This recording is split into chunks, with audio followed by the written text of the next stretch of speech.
I want to talk to y'all about the last years, like 8 years of the company. For the last 8 years, IE Sports Radio has been bringing you amazing content ratings for interviewing legendary athletes to building tailor-made shows dedicated to all major sports leaders around the country. All the while, we continue to be by the fans, for the fans, and with your help, we're ready to take the next step. When you go to our website, isportsradio.com, you'll see our Patreon link with 5 different tiers. The first one's starting at just $5 a month. This donation gets you shout-outs on all 32 of our shows. Higher tiers include IE Sports Radio merchandise, access to our podcast and university, and even a chance to be featured on our segment flagship show, The Defining Moment. Thank you all for very much continuing to make IE Sports Radio your direct feed for sports. I want to shout out to our 4 Patreon members, Bayer, Rays, Marcus, Low Skate, Key to the Gate, Anonymous. Thank you all for making our 8th anniversary special, and many more years come. Now to the show.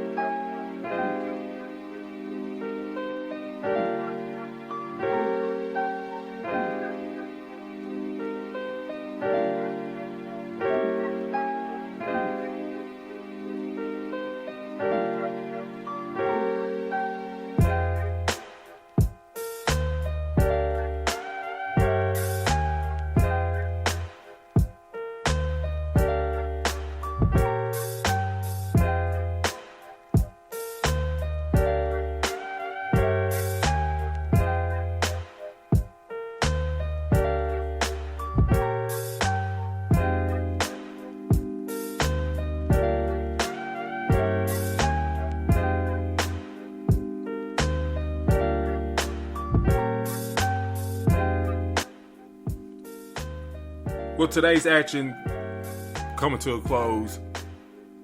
Can the Warriors ride momentum with the series against the Lakers? Or do the Lakers have too much, especially down low, that the Warriors can't overcome? Plus,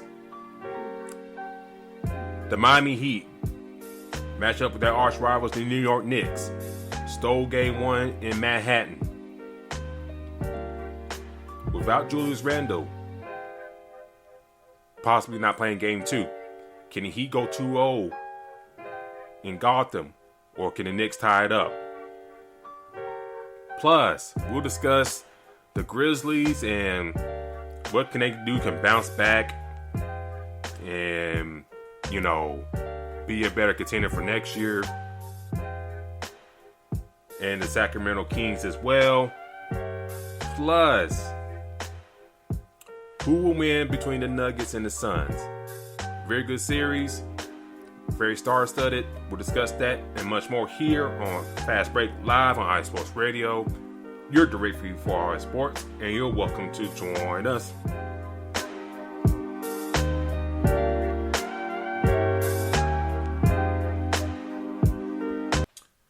Join us as you shout tonight, ladies and gentlemen. Lots to talk about, lots to get into, and lots to deep dive into today. Lots to go over, especially playoff basketball. Kings, Warriors had a great game today. The Warriors pulled it out late. Steph Curry had a great performance, especially in that second half, in which we were calling for damn, anybody else going to step up for Steph, but Steph stepped up for Steph and carried his team to a victory with a little sprinkle help of Klay Thompson. The Heat pulled out the big victory in New York in a good back and forth battle against the Knicks. With no Julius Randle, by the way. So keep that in mind. But we'll discuss that and much more here on the show tonight. D-Lock, how you doing tonight, sir? Everything's going pretty good. Very interesting week, and ending a weekend already with the most recent Game 7 that we've seen experienced today. What's hop on that game, D-Lock? Game 7, Warriors, Kings. A game that could have went either way. A Game 6 that we saw the Sacramento Kings just blow the doors off of the Warriors. The bench of the Kings, Game 6, they came out like game busters, really carried their team to that Game 6 win. So you expect more of the same in this game. And for the Warriors, you don't know, besides Steph Curry, who else is going to step up, because Jordan Poole has been playing, very lackluster.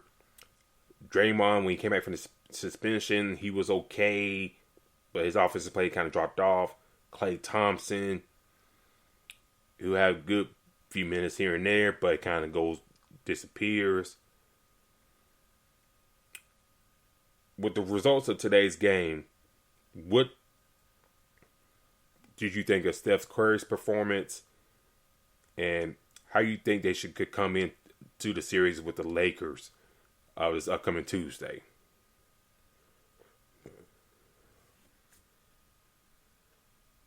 Well, I think that this is a very good matchup, especially for the Warriors, to be honest with you. They got the rotation. The Lakers, getting that upsetting Memphis was huge. The thing is now, you do go against, the returning NBA Final champions. But now they have to get this done. I think that Anthony Davis again is going to play a huge part in this series. Between him and Steph Curry, I think they're going to lead the charge. This is not the old LeBron James that we see play against the Warriors and the Cavs in the NBA Finals with Kyrie. He's a little older now, so I think that as good as he is, I expect for this to be leaning more towards Anthony Davis more. The thing about this Warriors team is their roster is loaded with guards, which is what the Lakers struggle to compete against. Yeah. So I think that this is going to be a big matchup that is going to be huge. So I just think that it's going to be something that many people are going to love to watch. This is basically kind of like a Western Conference Finals matchup, to be honest with you. I think going to talk about this game here that happened today, Steph Curry, and I tweeted from our short account at Fastbreak IESR, that's Fastbreak IESR.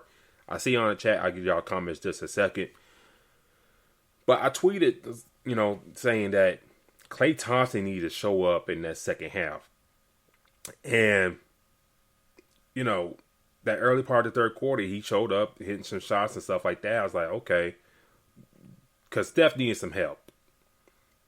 And nobody else was really shooting the ball great for the Warriors in that first half. Klay wasn't. Draymond wouldn't give you nothing. Looney was fine, but, you're not asking Looney to give you 50 points, in each half. So, Steph, he took upon himself. He had a great second half. I think if Klay Thompson didn't kind of assert himself a little bit in that third quarter, I don't know if the Warriors would have won. Maybe not. But, Steph, and credit to him, he came up and did his thing. And then, on the Sacramento Kings side of things, Terrence Davis, Malik Monk, 14 points apiece for them off the bench. I think that's great for them. I'm just looking at the other guys. Kevin Huerter, 7 points. 1 for 6 for 3-point land. That's kind of lackluster right there, in my eyes. De'Aaron Fox didn't really show up. Got into foul trouble and stuff like that, but he didn't play his best ball at all in this win-all game. Sabonis, I think we've been talking about it all series about Sabonis. It's like, if he was just more assertive down low, they could have easily dominated this series. And I know Looney played pretty well. Draymond pretty well guarded him, but still, you can frustrate Draymond Green.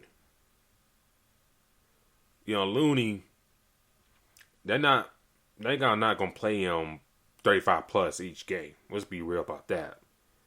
So Sabonis had the chance of really kind of taking this series and making it his own. And each game, it really didn't happen. Harrison Barnes, he was basically a ghost, for the Kings. And I don't know what his contract status is, but I think he's probably good as gone unless he has one more year left in his contract. And other than that, man, it's just like I said, Steph Curry just took over. The shots were hitting. The contact fouls, the and ones. They took over and won this game.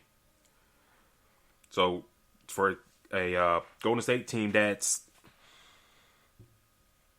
were like one of the worst teams on the road this year, they came out today, win or go home, and beat their neighbors by 20 points tonight.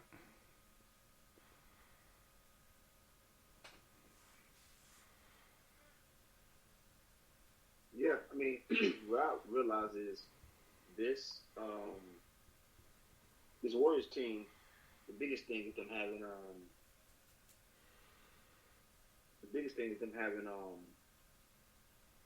Andrew Wiggins back. Yeah. I think the fact that he came back and they were able to get him back in rotation, I think that played a huge part. So for me, I think that that him getting in the rotation, Steph played extremely well, being Steph, and at this point, he played the best that he can. He brought the best game. That shows really shows how that home court really, or home field, your home court advantage didn't play at that big of a deal. So for me, I like that. This team didn't play too bad. And the thing is, Klay Thompson didn't even get cooking as well as he can. No. He could have played better, but when he does have those games, best believe things kind of get crazy when that do happen. So for me, like I said, I think that they're going to be ready. They're going to be in a good spot when they do play against the Lakers. But it's definitely something to watch out for, especially knowing how this team goes. They're starting to get how hard it is to play them in Oakland. But this is a hell of a matchup. I think this matchup that we're going to see moving forward is going to be 1-4. We're going to be talking about for 15, 20, 30 years. We'll talk about later on where we see it going, but I definitely, am definitely looking at this as being one of the better series. But, the Kings had a hell of a season. Mike Brown was Coach of the Year, which well deserved. Clutch player for the first time ever, Clutch Player of the Year was De'Aaron Fox. It's going to be very hard for them to. It's going to be not necessarily very hard, but see how they're going to bring this team back and what they're going to do with them. So, like I said, I think that again, hell of a season, but yeah, I mean, kudos to the Warriors. You know what they're going to do, and I'm pretty sure that was something that was definitely needed for them. Yeah, I mean, look at the contract status for the Kings. Harrison Barnes, he will be a free agent this summer. I don't expect him to be back. I think you can upgrade that stretch 4 spot with somebody else. I think, he's a fine player to have, but I think for him to be like a heavy contributor and stuff like that, a guy you can depend on, I think those days, that ship has sailed for Harrison Barnes. I could probably see him bounce around the league, kind of like a Jeff Green type, who can be a team for a year or two, play pretty well and throughout the season in a few spots, and then but you're not depending on him to be taking last-second shots, stuff like that. Which I still kind of confused why they had him late in that game in that first place. But, I think, look at this Kings team down the road here. Mike Brown turned his team around. We did our previous series, and shout out to Terry Rodriguez bringing that up. He says this year showed how deep the Pacific Division is. We totally agree. And me and you, we automatically both had Sacramento at the end. Because the Warriors came out for championship. You know, I think we still gave respect to Paul George and Kawhi to keep them where they're at. The Suns, they had some injuries from that year, but we're bound to be bounced back. And then, of course, the Lakers. And then you kind of see how the season went. The Kings, they kind of started off great and, never lost pace. And, the Clippers, Lakers, Warriors, and the Suns it was like a yo-yo type of season. Suns, Jay Crowder didn't bother showing up. Ayton, probably if we be honest, he probably doesn't want to be in Phoenix right now. And, we'll see. We'll talk about the series in a little bit about, can he be that factor against Jokic in the series against Denver? And then you got the Clippers. God knows what's going to happen with Kawhi Leonard in his future and Paul George as well.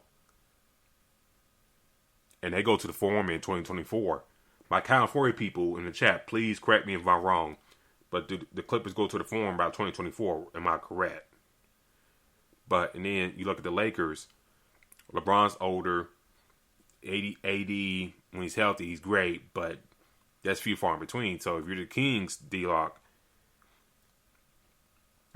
Sabonis, mid-20s. De'Aaron Fox, mid-20s. Herter, mid-20s. Keegan Murray, 21-22. Davion Mitchell, 22-23. Malik Monk, mid-20s. Terrence Davis, mid-20s. Trey Lyles, mid-20s. Kessler Edwards, 22. So, I'm not saying they're going to keep all those guys, but next year, the Kings can be in the same spot again next year. And everybody else is getting like a year older in that division. So if you're a Kings fan listening to this, yeah, it sucks that you went out like this. But just look at the future and look at your surroundings around your division. I don't think Draymond will be back with Golden State after this season. Too much money. The Clippers, I don't know. The Lakers, some questions how they go. Besides LeBron and AD, how they gonna build their roster. The Suns, they bench sucks. Watching that game Saturday, they bench sucks. And Kevin Durant, he's by my age, and he got foot problems. Chris Paul getting close to 40. That time is ticking.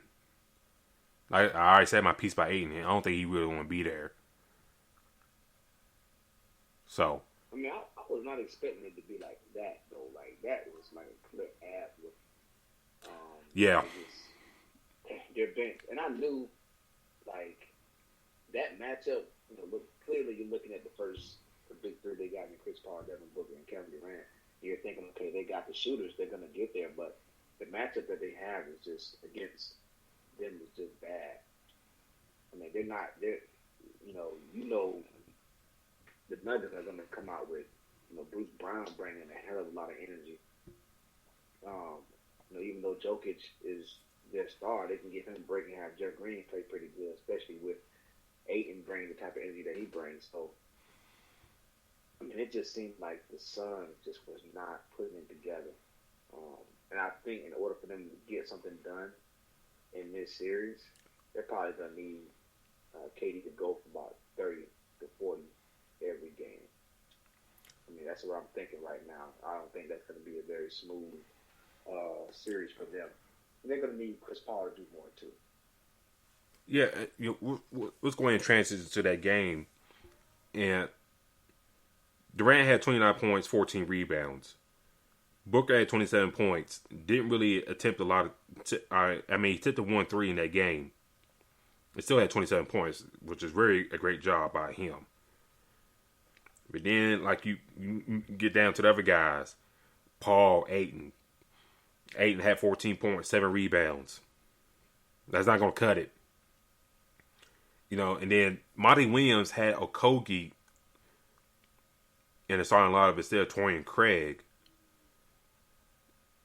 Which I think, if I was him, I'll make that switch again and put Craig back in the starting lineup.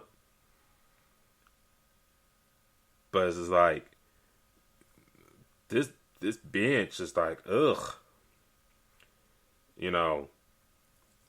Bismack Biyombo, he just taking up a roster spot. Shamet, he's a good regular season player, but it's a good dude that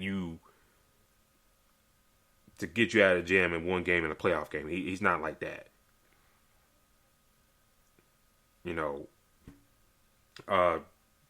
Damian Lee, who I thought they would play a little bit more, but it's like they kind of yo-yo with him. It's like they played him heavy in the beginning part of the season, but they kind of waned off of him in the second half.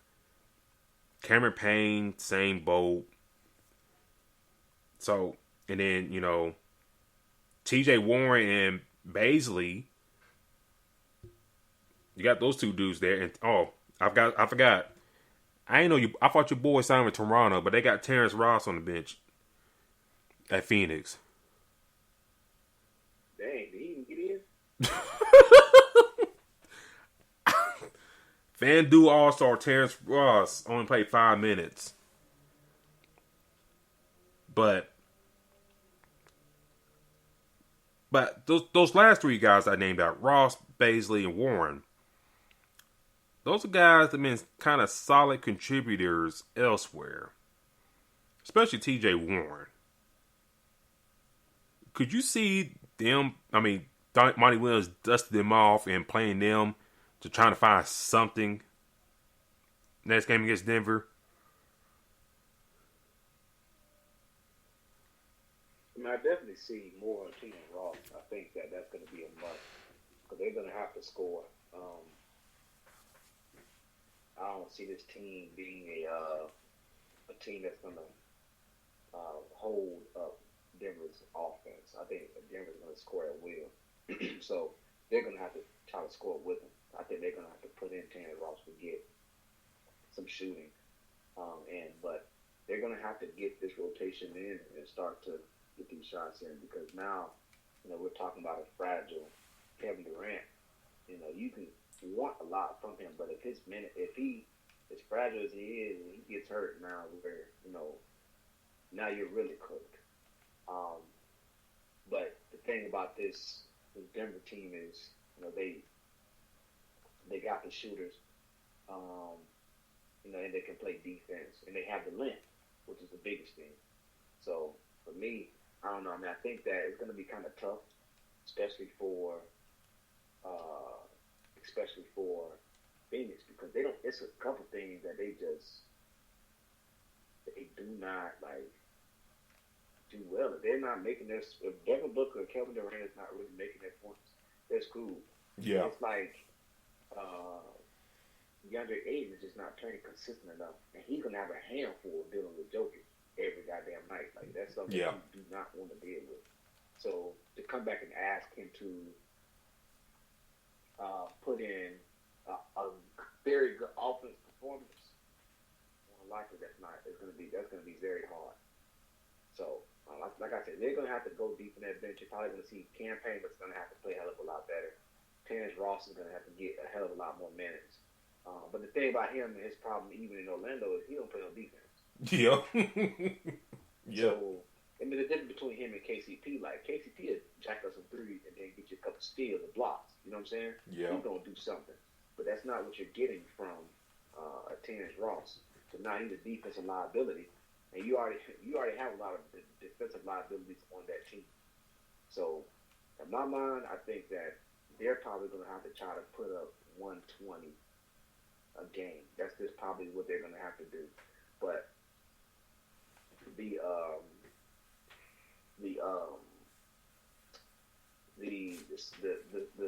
Nuggets are built to put up as many points as they want, and they will continue to do that.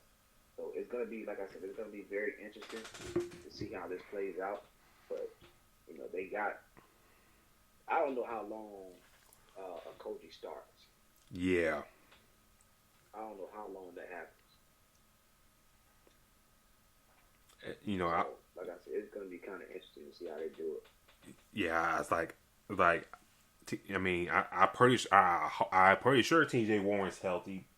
I mean, if he's not, he's not. But it's like, just like 3 years ago, this dude's like a 20-point scorer in the league, and I know he had the injuries and stuff like that, but still, if Monty Williams and crew, I mean, you don't want to be put in a 2-0 hole against his squad that is very versatile and deep. I mean, Eric Gordon had a great game Saturday. Jamal Murray he really came alive in that fourth quarter. I didn't know he had all them damn points, man. Michael Porter Jr. didn't play his best game, but if he come out of game 2 and light the world on fire, then you know the world hurt. And then like guys like Braun and Brown off the bench give you great energy minutes and stuff like that for the Nuggets. So it's just like, yeah, they got Monty Williams got to figure out something, and we're not saying KD can come in like you said too and drop 40 points and Booker can come up right behind him at 35. And that could, tie the series up at 1-1. But, Chris Paul, 11 points, 5 assists. That feels so dry. That is not, helping them in the long run and things.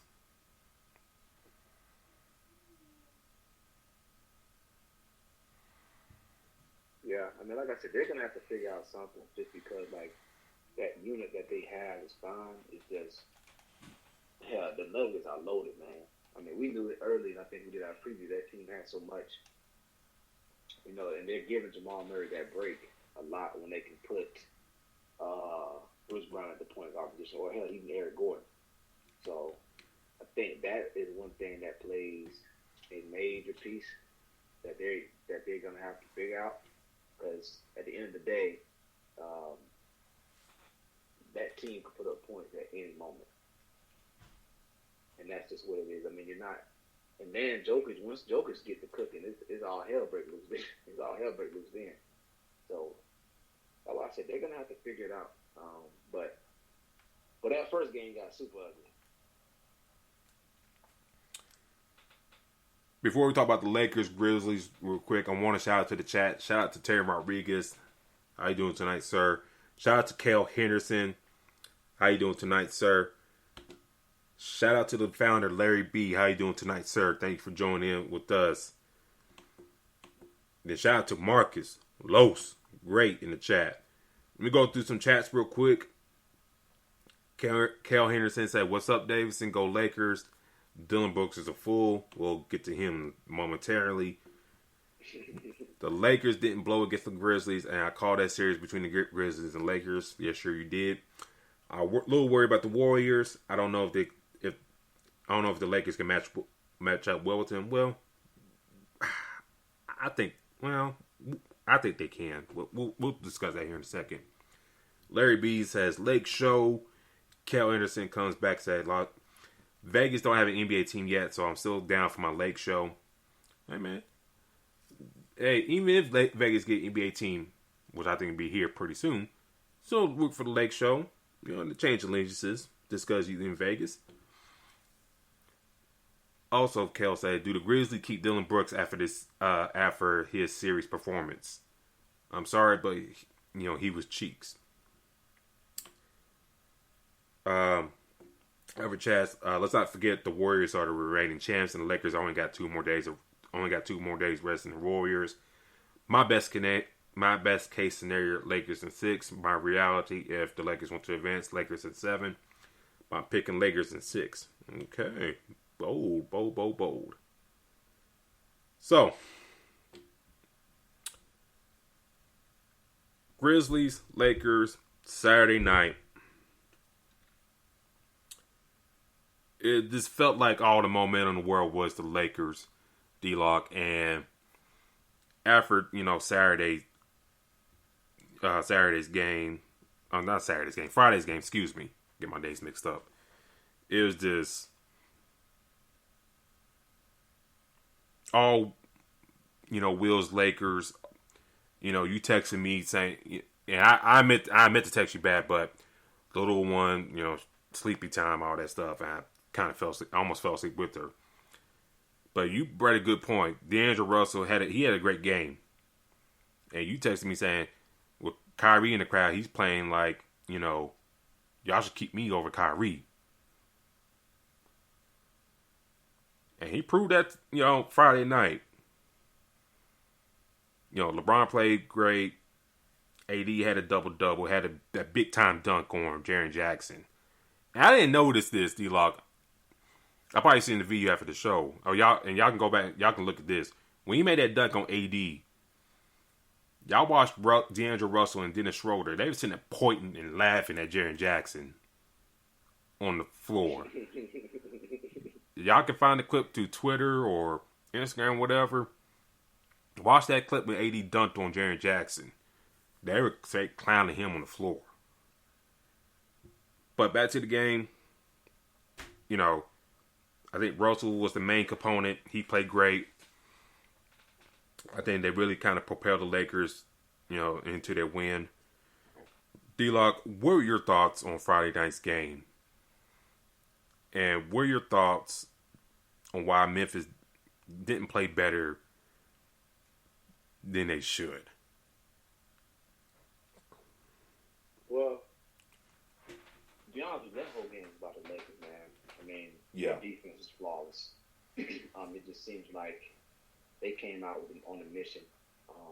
Anthony Davis got cooking early, and once he started, things just started getting kind of crazy. Now I think they said that he was going to actually play the whole first quarter, which they should have did earlier in the series. Hell, they wouldn't have had to go so damn far. Yep. But they took that route, and it clearly showed the difference for them. It showed a big difference for him. Even I think he ended the first quarter with like 6 points or something like that. Just his presence, right? His presence on the defensive side made a big difference. The biggest thing with that played a part was the fact that you did not see much from Jaren Jackson at all. Xavier Tillman didn't really do too much either. I think that's one of the main reasons why we didn't see the Memphis even close in the game. It just seemed like they were there, but having that game in LA, Dylan Brooks already motivated LeBron. Yeah. So that didn't play a big help at all. So I just think that the Lakers are just on a mission, man. I mean, I've said it before. That team, after they got that trade, they put that team together for one with LeBron and Anthony Davis. That team is already hard enough to beat. Now you add on a shooter like D'Angelo Russell. You bring in some defensive help in Jared Vanderbilt. We still have yet to see Malik Beasley get that game. Hopefully he doesn't have it this next series, which he probably is going to need to have it. But it just seems like those teams came out ready to play. As for Memphis, their bigs could not get involved. Like, Jared Jackson could not get started. What did hurt them was the fact that Luke Kennard did not play. They were short on that rotational guy, that rotational side. So no Luke Kennard, meaning that Tyus Jones had to have more minutes, and he didn't even really do anything with that.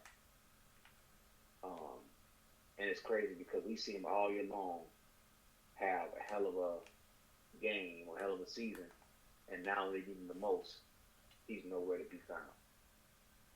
So I think that the guard play, a lot on John Moran, who said they were fine in the West, and that obviously is not the case. So it just seems like, like I said this team is young. Like I said, I feel like them moving forward, they're going to be pretty good for a while. Got to figure out what they're going to do with Dylan Brooks. But unfortunately, they ran into a team that was hungry. And then not only they already hungry from having to play in the play-in, you got Dylan Brooks disrespecting one of the greatest players of all time. Talk about poking the bear and he's old. Dude, that is the wrong person to say that to. So I'm not saying that you're not supposed to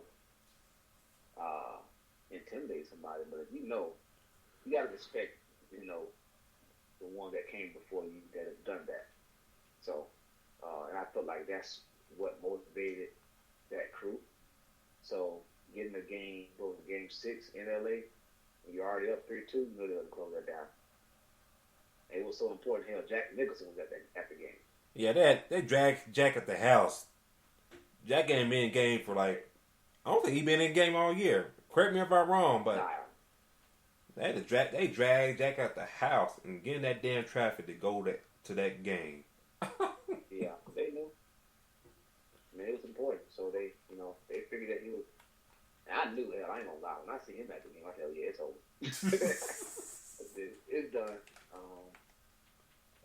But again, I think,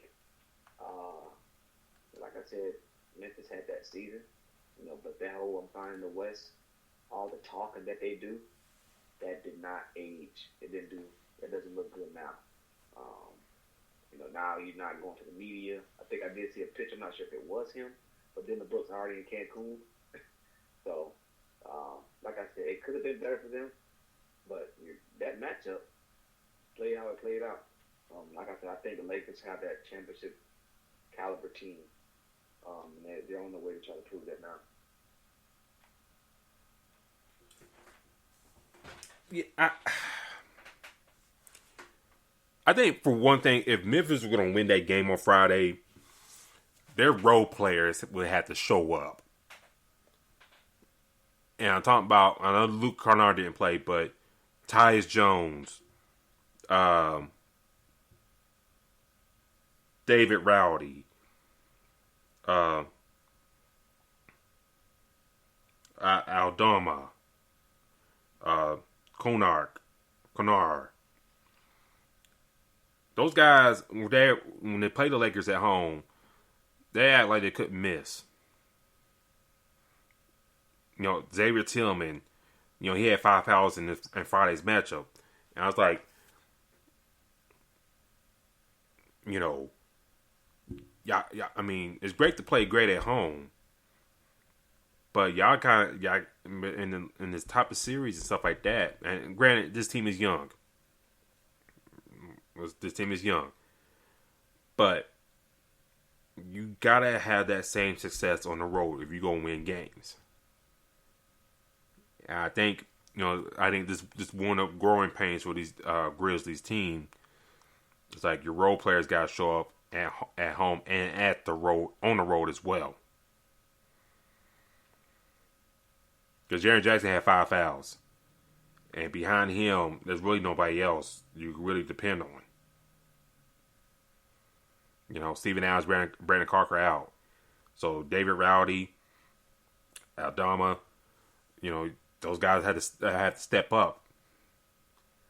And play big minutes and contribute and stuff like that. Play tough defense. And that didn't happen. So Desmond Bain seemed like the only one that kind of had the threat of scoring and stuff like that. But, after a while, I think, Ja Morant kind of checked out. Brooks kind of checked out. Right. I think that was the writing on the wall for them. I would like the Grizzlies to kind of play Kenny Lofton Jr. some extended minutes. Because if y'all ain't not seen that dude play, undrafted rookie out of Louisiana Tech, this dude 6'7", 6'8", about 300 pounds, can play ball. He can ball. And you talking about a dude that can shoot inside out. Kind of.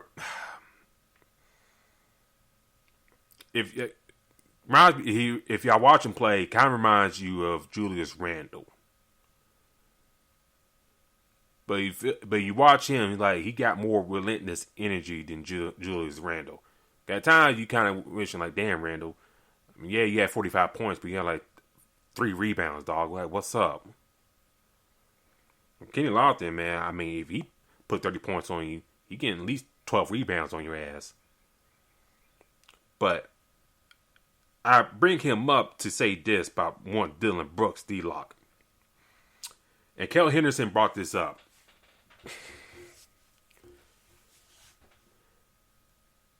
I'm not saying they could bring Dylan Brooks back, but we talked about the Grizz in the past and the drafting and stuff like that.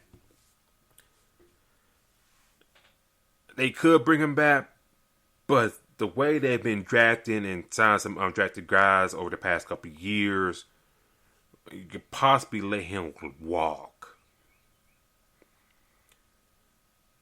Kenny Lofton Jr., granted, yeah, he's a tweener forward, more of a stretch forward and whatnot. But Zaire Williams is the name I bring up. He's a forward, kid out of Stanford, high recruit coming out of high school, 6'8", 6'9". I think you can slide him into that role. I think he's been in for the past couple years now. I think you can slide him into that role, and he's got the potential to be a stronger two-way player than Dylan Brooks is. Dylan Brooks is fine defensively, but the offensive game is just not there. He give it to you in spots, but it's not there. And I think if you're the Grizzlies brass, you got to consider that. Okay. Yeah, this guy's fine, but we got this young guy here who could probably give us a little bit more. David Roddy maybe can give us a little bit more. So, can they keep Dylan Brooks in the fold? Possibly. I think Dylan Brooks got to use his offseason kind of, fall back a little bit and reevaluate himself. And, like, I can't be coming out wild next year. I mean, I can, but it's like I'm kind of like motivating everybody to a sense. And we kind of lost of it. Now, LeBron didn't play too great in this series. We're going to be real. His defense was kind of lacking at times. But, those first 2 games in LA, man, it's like he had the energy right there. That final game, Game 6, the passion was there. So, for the Grizzlies, D-Lock, I'd say more maturity, and especially for Ja Morant, that's the main concern. Because we talk about all year in the show. It's like, you acting too wild right now. Like, you too hot. You know, you got the new deal from Nike and stuff like that. You got the big contract extension. And then you and we discussing the show, like, you're too hot right now. Too much going on. And you trying to act a fool in Memphis, and we talked about on the show about like a month or so ago. Folks in Memphis don't care. We talked about the young Dolph situation. They took him out in the damn cookie store.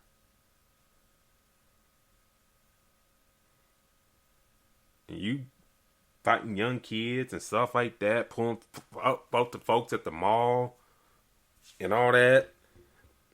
You know, I just think that the focus wasn't there for a championship run for Memphis. Ja had too much stuff going on. The injuries to Adams and Clark. Dylan Brooks bringing unwanted attention and stuff like that. I think a championship run wouldn't happen. And if they won the series against the Lakers, I think you run to another issue. You got a motivated Golden State team that you should be better than, but since they really don't like y'all like that, they probably really motivated to beat y'all's ass.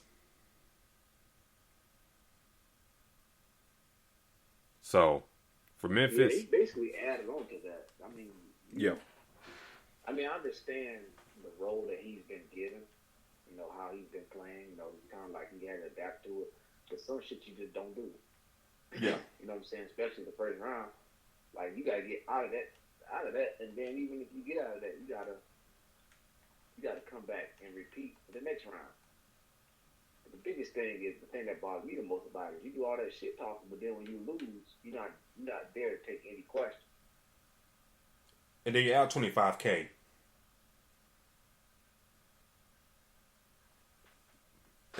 And that's the thing. He got fined $25,000 for not doing media rounds. Like, dog.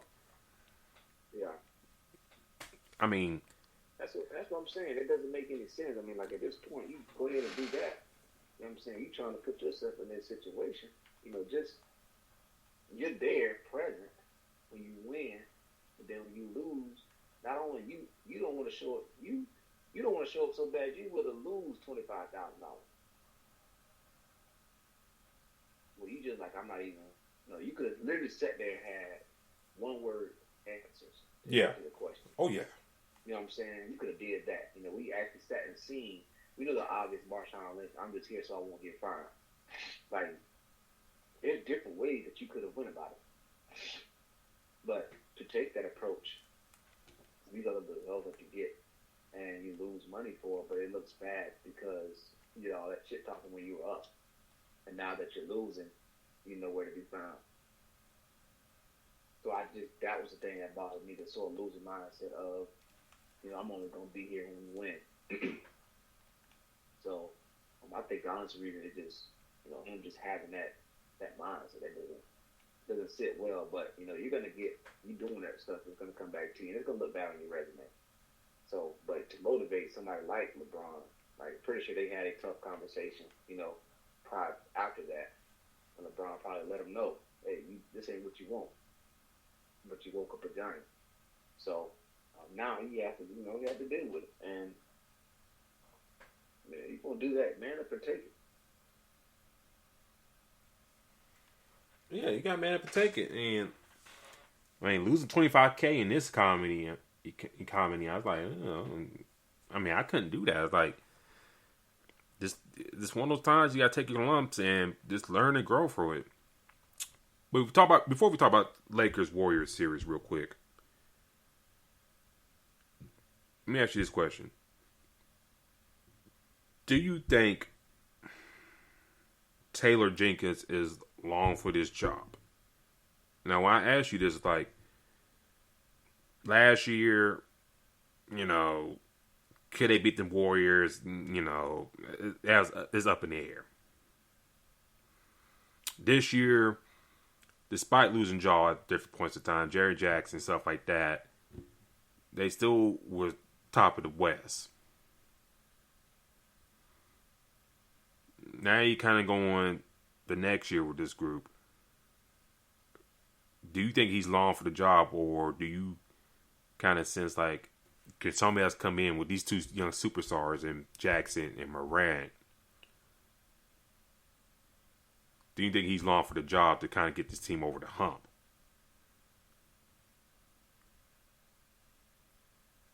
I mean, I think he can be that guy, and I think that he had said they were dealing with maturity. I think that played a big part. But the fact that I'm not going to say that was the only issue, but I mean, think about how the season went. Ja was a lot of his issues. Also, seeing they're fine in the West, that doesn't help anything. This team is very arrogant.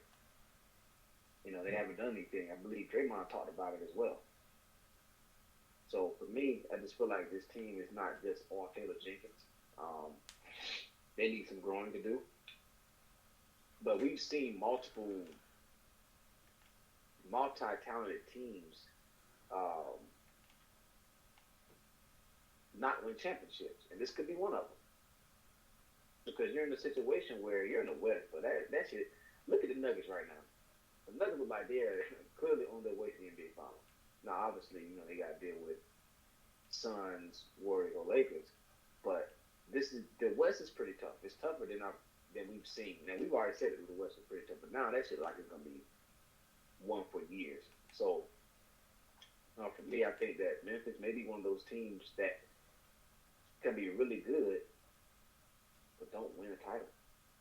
I mean, they're going to have to make that hump, make that leap. But what do they really do? I mean, right now, Jared Jackson is probably growing into one of the better players. I think missing Steven Allen played a huge piece in this team. So I think that they're gonna have to shore that up. I think they can grab some more guards. But I said it last year. I think still, I don't trust them because they're just too young right now. It's gonna take like you said, a little bit of maturity, and even though the Warriors are not who they were 5 years ago, hell, they're still a dangerous team. Very much dangerous team. So, we're looking at losing a player like a Dylan Brooks. They're going to have to have this rotation. That bench is going to have to play a lot better. They need that depth in that bench. Like I said about Lofton playing. But I can't really put this all on Taylor Jenkins. I think that he could play a huge part to help them out. I think that he could be the guy. But actually, this question in 2 or 3 years, and they are not making that leap, you may have to look a different way. Yeah, I think you give him another year. Maybe add like a veteran in there in that group, like a strong voice veteran in there. I think and go out that way, and maybe and for Jerry and work on Jerry Jackson's shot too. I just hate the way he shoots. It's just like he's shooting with both his hands off and stuff like that. I just can't stand how he shoots. Like, somebody please work on that in the offseason with him, please. If you're gonna take jump shots, please work on that damn form. Mean ways. Like I said, like you mentioned, maturity, and there's a lot of growth from the young guys. And like some of them young guys I mentioned, there's a lot of growth from there as well. And then we'll just see how things shake out, in the West. Like I said, I think they're still in prime position next year. A lot of questions out in the West. I mean, to Ja's point, he ain't worried about knowing the West. If you kind of really, really, really look at it, some of these teams, you kind of look at them in their situations. Granted, they come off arrogant, but you kind of look at the situations as like Pelicans, Zion. Enough said. What's going on there? Rockets, new coach Ime Udoka. We'll talk about him in a little bit. And and reports saying that they may be looking to do a 180 on that roster and getting a whole bunch of star players in there, or get a star player or something like that.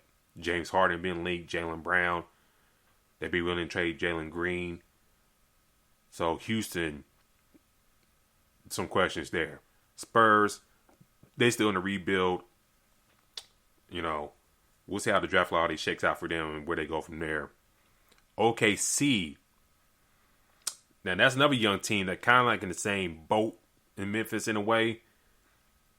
If Chet Holmgren gets back healthy, wherever they land up in the lottery, they got a lot of draft picks as well.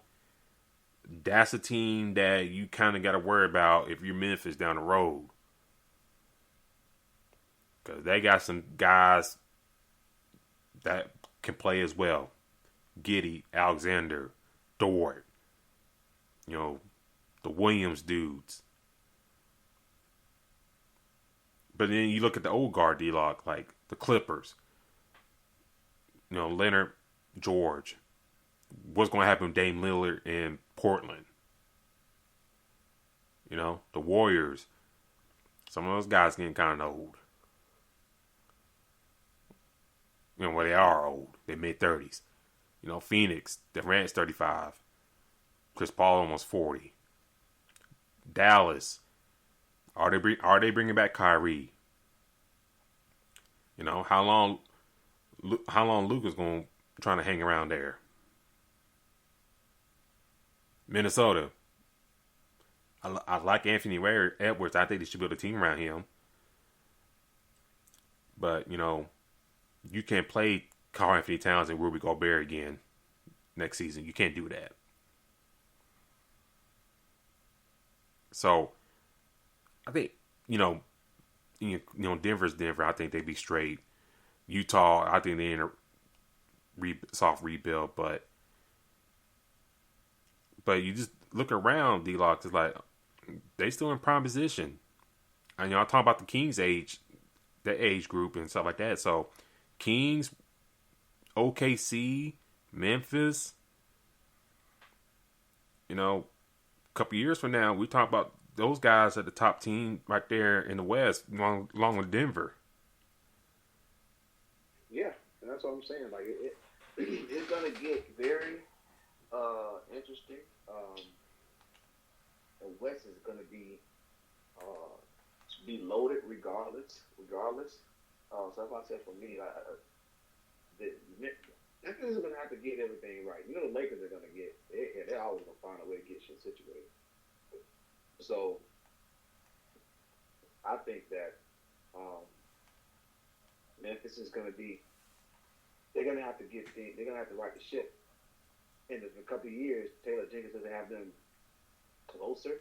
I mean, number one seed, they can't get to the NBA the Western Conference Finals consistently or something like that. We might be on the way out. So we'll have more time to talk about all this and stuff like that. But I do want to hit on a couple more things. Lakers, Warriors. This series, I think, will get a lot of attention. Besides, I think, the Heat, Knicks. Real quick on the Heat, Knicks, D-Lock. No Julius Randle. The Heat come out with a big victory. Jimmy Butler rolled his ankle in the fourth quarter. But, credit, to, I forgot the dude's name. Was it Max Strus?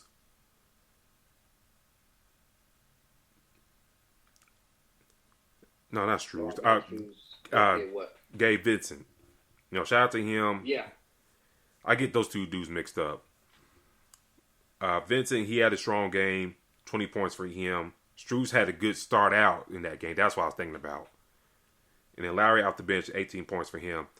By the way, Kevin Love. I love when he does outlet passes.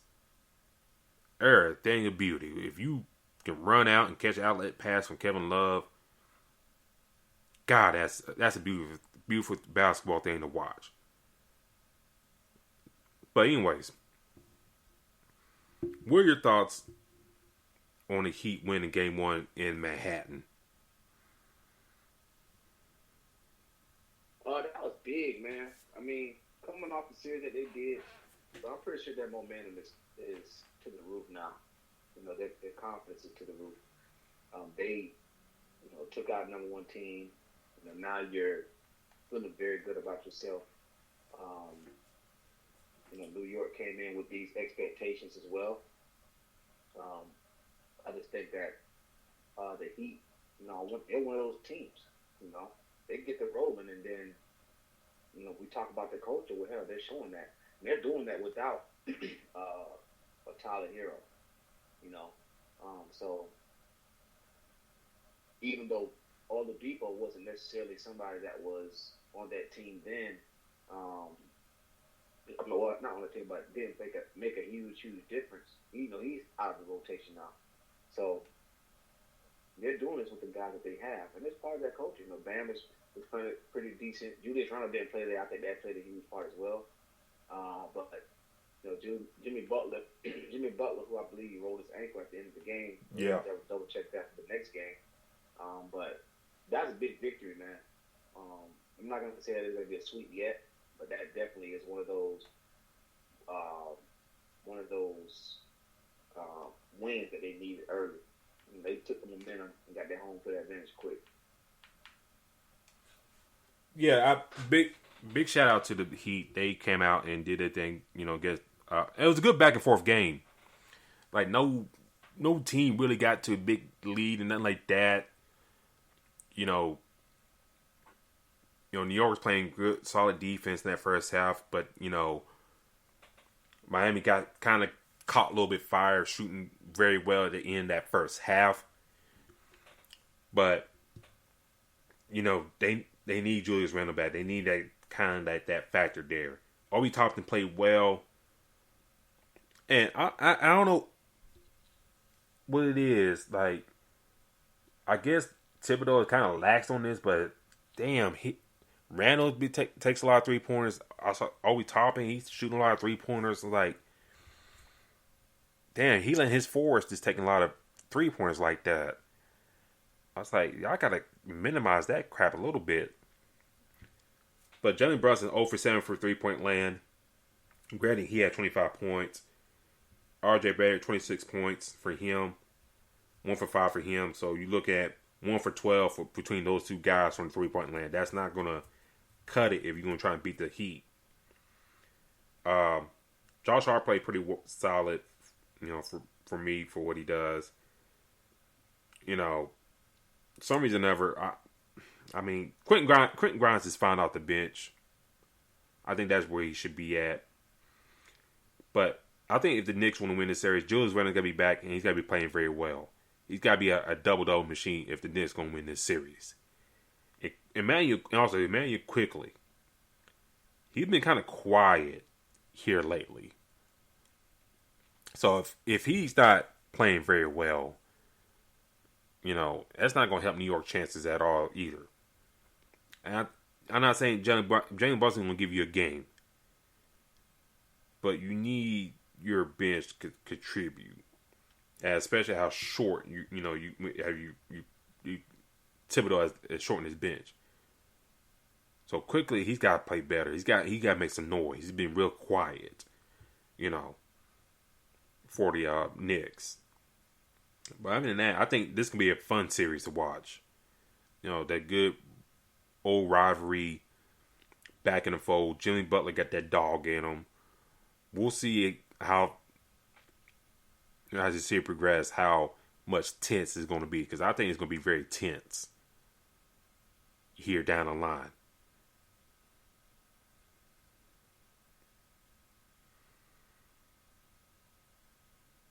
I think, like I said, that series is going to be very interesting. It seems like I'd probably say that series is probably going to go to 6. I'm not sure if it goes to 7.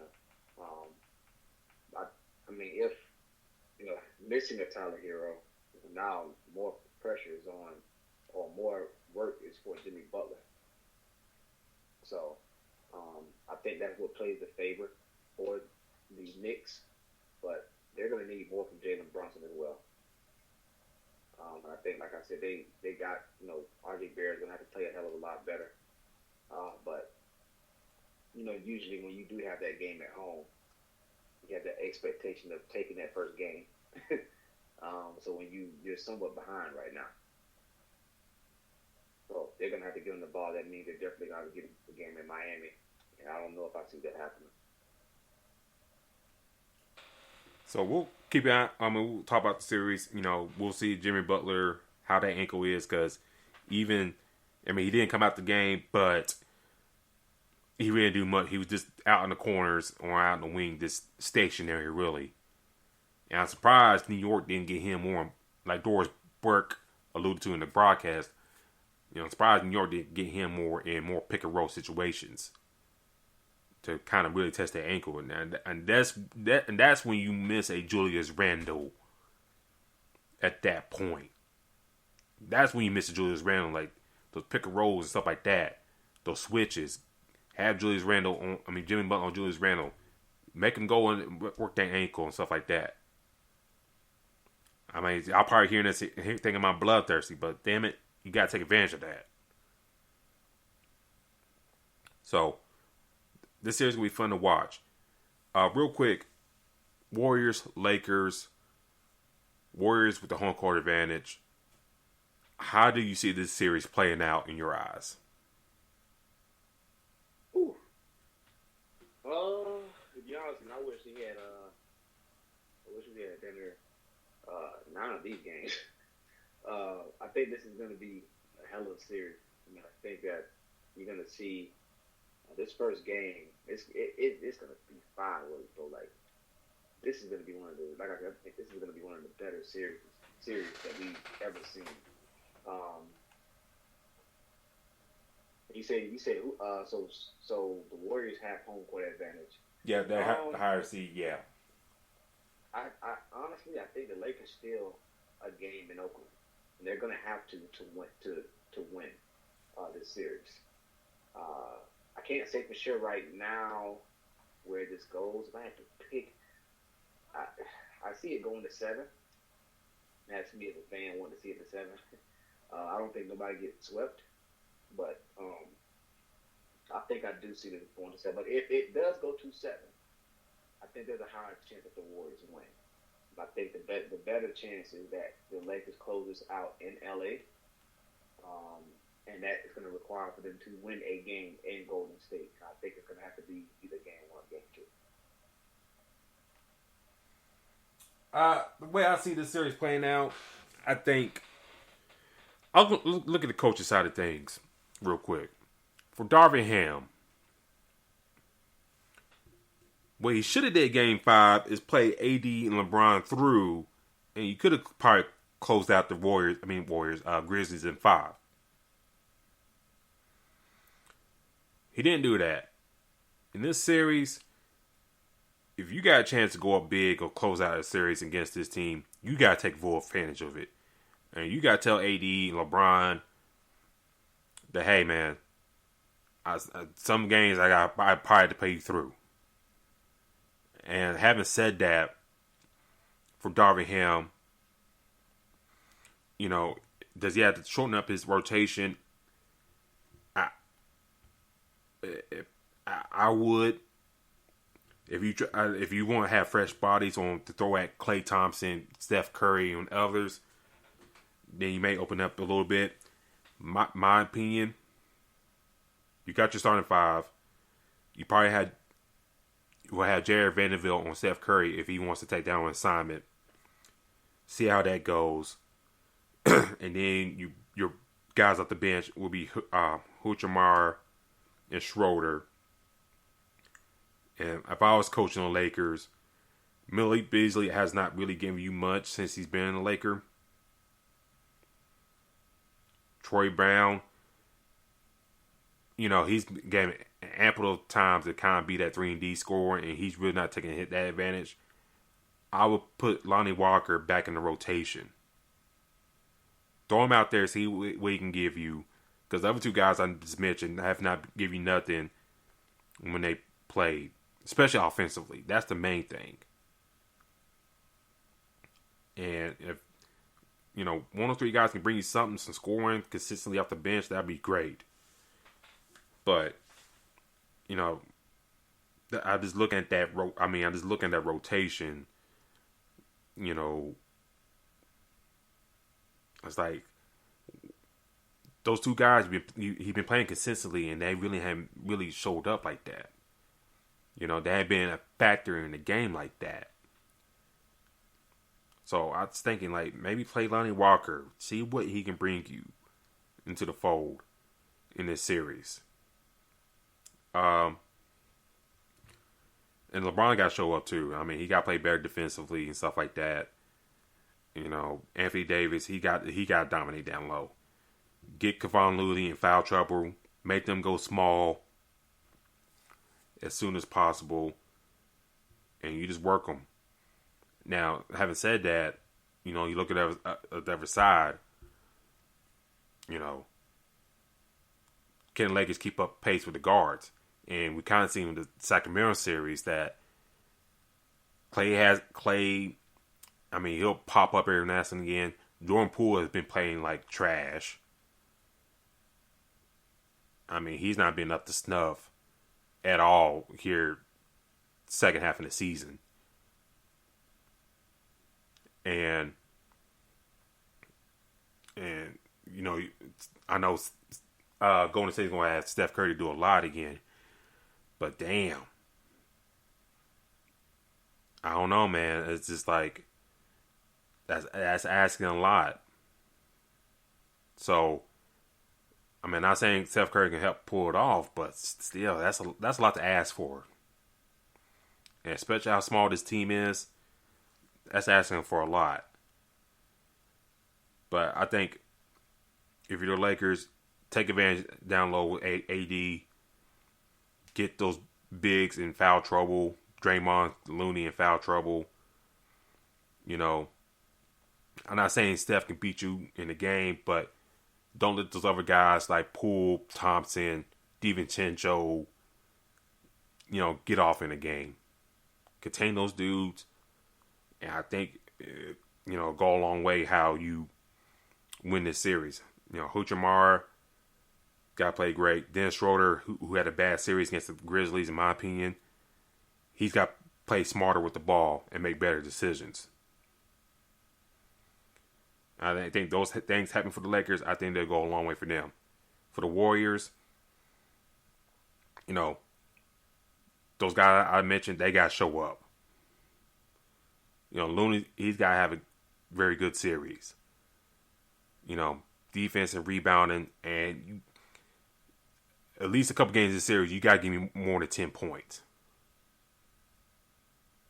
I don't care if it's garbage points, but you got to give me more than 10. And Draymond can't let his emotions get the best of him in this series. I think those things happen for the Warriors. You know, Jordan Poole have a good game. I think they can win the series. But you seem like you kind of asking a lot out of those guys right now, and they haven't really been performing like that.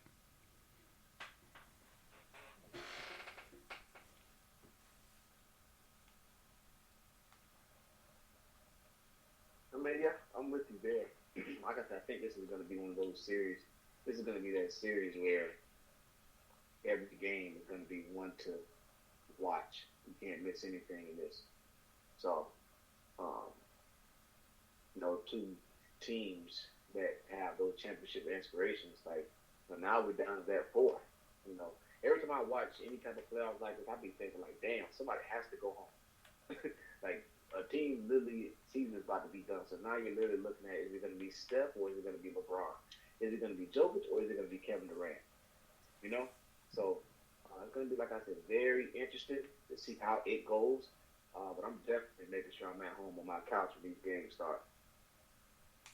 Woo! And these are West Coast games too, so woo! Guys, to stay up for these bad boys. Real quick before we got the air, Ime Udoka, he got hired by Houston. Where's your quick take on that? And can he turn Houston around? I think he can. He's the right guy for it. Was it Toronto, the other team that was looking to try to hire him? Yeah, I think Toronto's the other team. I'm thinking that this wasn't a bad move by him. He probably looking at trying to put together a team under Jalen Green, seeing when you got some young pieces over there. They're talking about James Hart possibly coming back, but I'm not sure if he wants anything to do with that. But I like it. It's Houston, a nice area, very good area anyway. To get things rolling, but again, that means the West could possibly be a lot more packed now. I think for me, just real quick, I think it's a good hire. I like it. You brought out Jalen Green, and I'm reading stuff about our boy Tillman Fertitta. He's kind of itching to kind of get things jump started to contend, and I think he's tired of the rebuild, and they're willing to offer Jalen Green in trade talks. So, the James Harden rumors, could he, come back to Houston? That's a story to monitor, if Philly, loses against Boston. That's a thing to monitor. Like, could he be just on his way back to Houston? Even though he kind of wanted to force his way out of Houston, it's just kind of strange that, he wants to go back. But I think he's just going back for the environment. If he goes back there, I think Udoka can do a great job.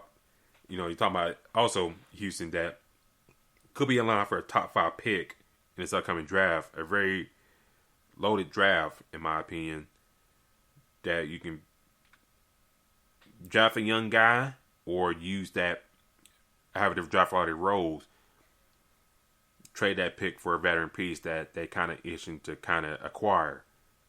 So, we talk about the West. We've seen what Udoka done with Boston in 1 year.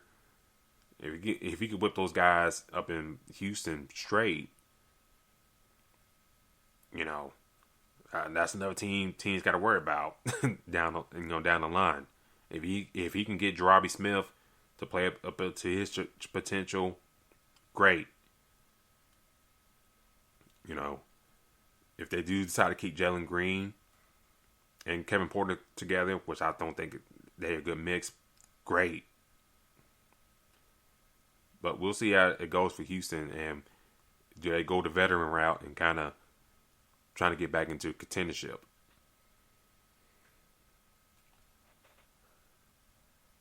That's a hell of a pickup, though. Yeah, definitely a hell of a pickup.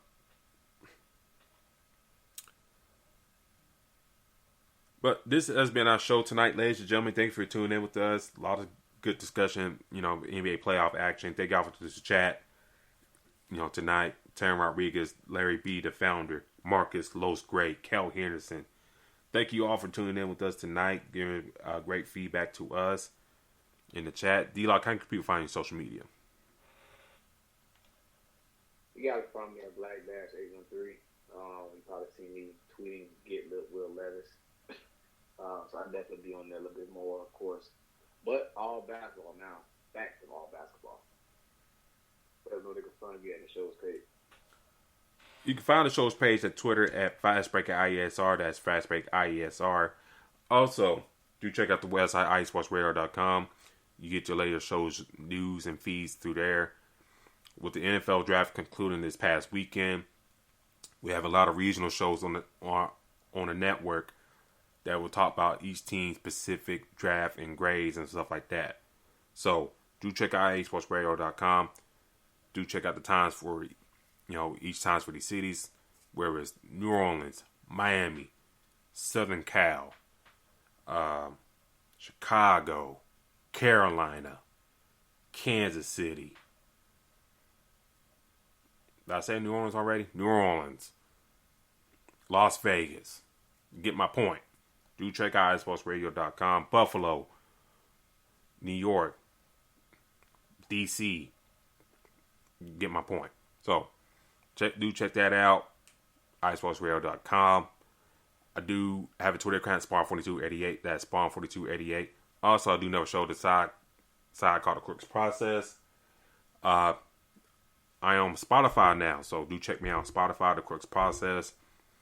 I will do probably another episode here talking about the Titans draft here in a couple of days, so do look out for that.